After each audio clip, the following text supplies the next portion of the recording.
We got some exciting news from Norwegian Cruise Line. It's just over a year after announcing their new pier for their private island, Great Stirrup Cay. Norwegian has revealed a far more ambitious plan, a brand new nearly 6-acre water park that is set to open in the summer of 2026. The new water park will be named the Great Tides Water Park, and it is poised to be an incredible centerpiece of the island's new Great Life theme. Norwegian Cruise Line President David Herrera said, "At 270 acres, our private island provides us with the incredible blueprint to reinvent what guests can experience when they escape to the Great Life with us." So, what can you expect from this massive new attraction that Norwegian is building? The Great Tides Water Park will feature a wide range of thrills and chills, including 19 water slides. The most visible attraction will be the 170-foot tidal tower, which will be home to multiple slides, from thrilling drops to more laid-back options. For the true adrenaline junkies, Cliffside Cove will feature an industry first, which is a pair of heart-pumping cliff jumps, one at 10 feet and another at 15 feet. Those with somewhat weaker constitution will enjoy the only family slide in the Caribbean, where 4 riders can slide and swirl together through the fun. And for the younger visitors, a 9,000 square foot children's splash zone will provide a water wonderland, complete with a tipping bucket, miniature slides, and interactive fountains and sprays. The water park will also have a unique 800-foot dynamic river with an accelerated current, offering a more adventurous ride than your typical lazy river. A highlight on this river will be a multi-sensory grotto tunnel with a memorizing bioluminescent scene that will make you feel truly immersed in the oceanic life. And if that wasn't enough for you, Norwegian is also bringing something totally new to the island, the first ever jet karts aquatic racecourse. This special feature will combine the thrills of go-karts and jet skis for a unique and exclusive shore excursion that you won't find anywhere else. Now, as I'm reading this just screams a lawsuit to me. There's definitely somebody who's going to get hurt, and somebody who's definitely going to sue them, and they'll probably shut this down if I had to guess.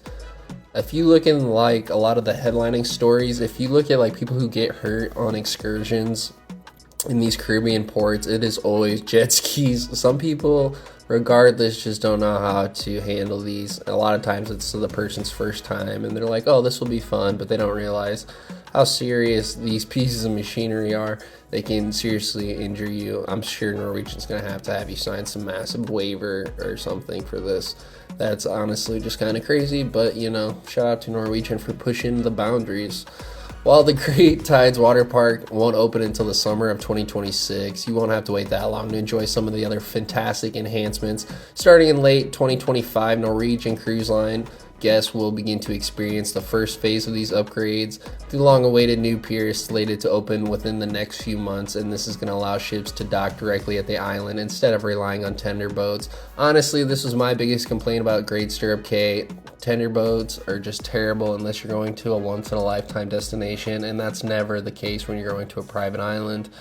This tendering system sucks because if you have an excursion, you'll get priority of these over their people, and then the people who don't get excursions are basically getting price out of the time at the island, which personally I just can't stand that.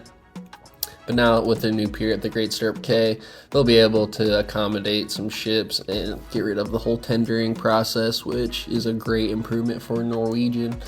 There will also be a new complimentary recreational area, which is Horizon Park. This will have pickleball courts, a 9-hole mini golf course, some lawn games for those who just want to relax and stay out of the water. Hammock Bay will feature over 50 hammocks for the perfect afternoon nap and for adults looking for a quieter space all on their own.